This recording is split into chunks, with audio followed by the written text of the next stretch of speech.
राज्यसभा सांसद और उत्तर प्रदेश के आम आदमी पार्टी के प्रभारी संजय सिंह जिस वक्त हमारे साथ हैं। संजय जी, प्रधानमंत्री नरेंद्र मोदी प्रधानमंत्री बनने के 11 साल बाद आज नागपुर गए थे। इस दौरे को आप कैसे देखते हैं और क्या कहें? देखिए, पहली बात तो आज मैंने एक प्रेस कॉन्फ्रेंस में इस बात की जानकारी दी है कि अगर इन्होंने वक्फ बिल पास किया तो ये सरकार गिरने जा रही है मोदी जी की। और क्यों गिरने जा रही है? क्योंकि चंद्रबाबू नायडू, नीतीश कुमार, चिराग पासवान, जयंत चौधरी सब ने इनको अल्टीमेटम दे दिया है।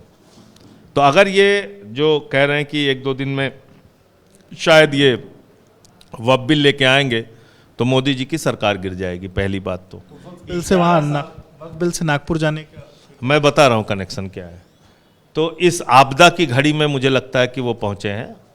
और दूसरी बात क्या है कि चुनाव के ठीक पहले नड्डा साहब ने ये कहा कि अब उनको आरएसएस की ज़रूरत नहीं, बीजेपी का संगठन बहुत मजबूत हो चुका है।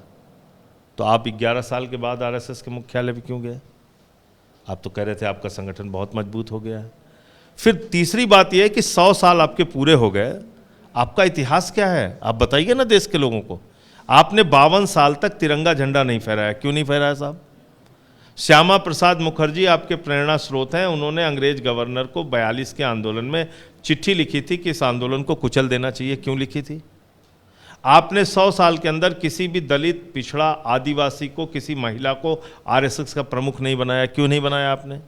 आपने नेताजी सुभाष चंद्र बोस की आज़ाद हिंद फौज का विरोध किया और अंग्रेजों की सेना में भर्ती होने के लिए आह्वान किया। क्यों किया आपने? आपने क्रांतिकारियों के खिलाफ गवाही देने का आपके पुरखों ने काम किया। क्यों किया? 3 राज्यों में मुस्लिम लीग, जो जिन्ना वाली मुस्लिम लीग थी जिसने देश का बंटवारा किया, उसके साथ मिलकर आपके पुरखों ने सरकार क्यों बनाई? ये सारे सवाल हैं जिसका जवाब आरएसएस को 100 साल पूरा होने पे देना चाहिए। नवरात्रि का पर्व शुरू हो गया है। सीएम की तरफ से एक आदेश दिया गया है जिसमें कहा गया है कि 500 मीटर दूर मंदिरों के आसपास जो है वो कोई भी मीट की दुकानें नहीं खुलेंगी। आप कैसे देखते हैं? अच्छी बात है। तो आप दारू की दुकानें भी बंद कराइए। कहाँ लिखा है हिंदू धर्म में दारू पिया जाएगा, एक के बदले एक बोतल फ्री मिलेगी? कहाँ लिखा है? आप बंद कराइए ना दारू की सारी दुकानें। मंदिर के आसपास कोई दारू की दुकान 9 दिन तक नहीं खुलेगी। भाजपाई तो सब दारू का ठेका लेके बैठे हुए हैं। उनकी दुकान खुली रहेगी, उनका धंधा चलेगा। इनके तमाम रेस्टोरेंट हैं भाजपाइयों के, जहाँ पे मीट, मुर्गा, मछली सब बिकता है, वो खुला रहेगा, वो चलेगा। हाईवे पे चलिए, वहाँ पे केएफसी मिल जाएगा, आपका मैगडी मिल जाएगा। वो क्यों खुला रहेगा? वहाँ तो भी मिलता है, मुर्गा, मछली, मीट सब मिलता है। वहाँ क्यों जो है वो खुला रहेगा? केएफसी और मैकडोनल्ड क्यों खुला रहेगा और दारू की दुकानें क्यों? तो मैं तो योगी जी का अभिनंदन करूंगा। आप आदेश कीजिए, सब बंद कीजिए, बंद कीजिए। कल ईद का त्यौहार है। इस मौके पर कई ये आदेश दिए गए हैं कि सड़कों पर नमाज नहीं पढ़ी जाएगी। कई लोगों ने, मुस्लिम धर्मगुरु ने इस बात को लेकर के कहा है कि अगर 10 मिनट के लिए नमाज पढ़ ली जाएगी तो क्या दिक्कत हो जाएगी? आप कैसे देखते हैं? देखिए, मैं इसको इस रूप में देखता हूँ। हिंदुस्तान विविधता में एकता वाला देश है। यहाँ पे अलग अलग धर्मों को मानने वाले लोग हैं।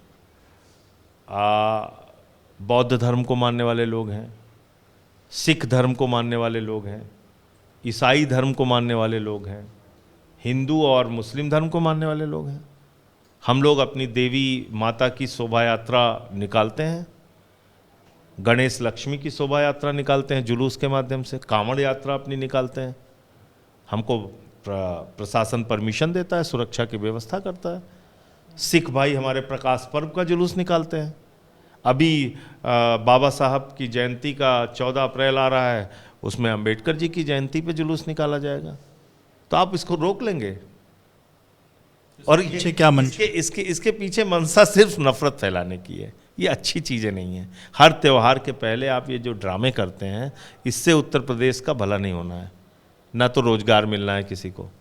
ईद के मौके पर प्रधानमंत्री मोदी को सौगाते मोदी किट भी बांटी जा रही है। आपका दोहरा चरित्र है ना कि एक तरफ आप कह रहे हैं 32,000 मस्जिदों में 32 लाख किट बीजेपी के कार्यकर्ता पहुंचाएंगे। मुझे मालूम नहीं कि योगी जी का किसी मस्जिद में जाने का कार्यक्रम है कि नहीं है, गिरिराज सिंह का कहीं कार्यक्रम बना है कि नहीं बना, मुझे नहीं मालूम। लेकिन ये ऐलान हुआ है कि 32,000 मस्जिदों में 32 लाख किट बीजेपी के कार्यकर्ता बांटेंगे, बीजेपी के नेता बांटेंगे। तो एक तरफ आप सौगातें मोदी बांट रहे हैं और दूसरी तरफ आप क्या कर रहे हैं, दूसरी तरफ आप ये कर रहे हैं कि आप नमाज जैसी चीज को कह रहे हैं हम आधे घंटे के लिए सड़क पे पढ़ने की, जो उनको 11 साल से मोदी जी का राज है इजाजत मिलती रही, 8 साल से योगी जी का राज है इजाजत मिलती रही, अब नहीं पढ़ सकते वो। क्या है ये?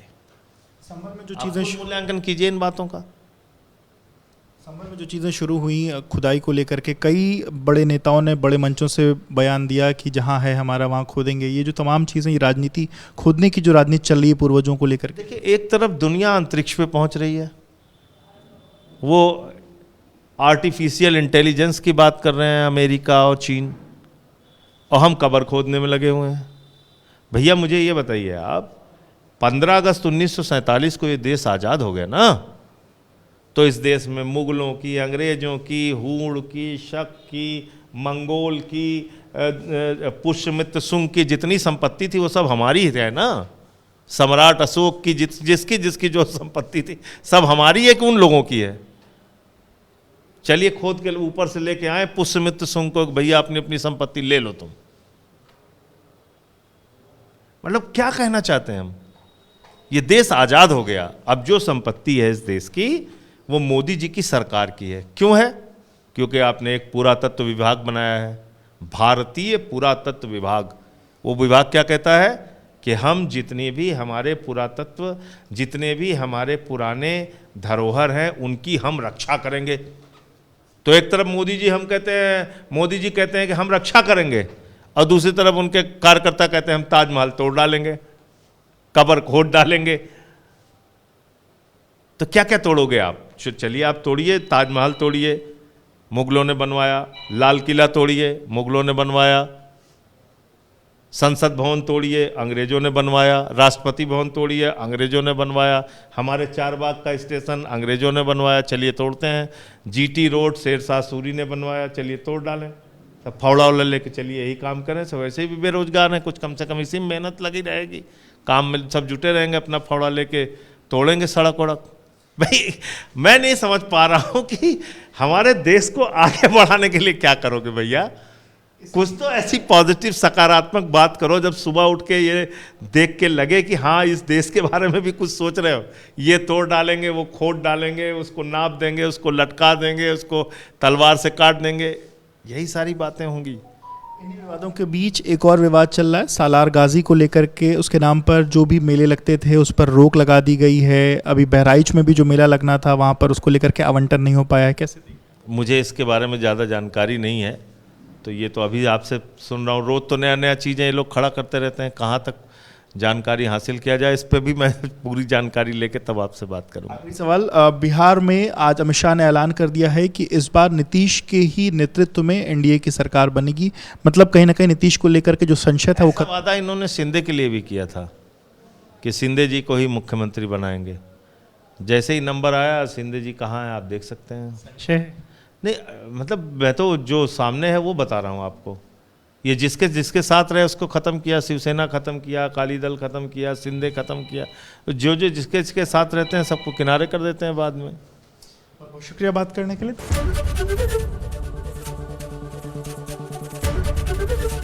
एबीपी गंगा, खबर आपकी, जुबान आपकी।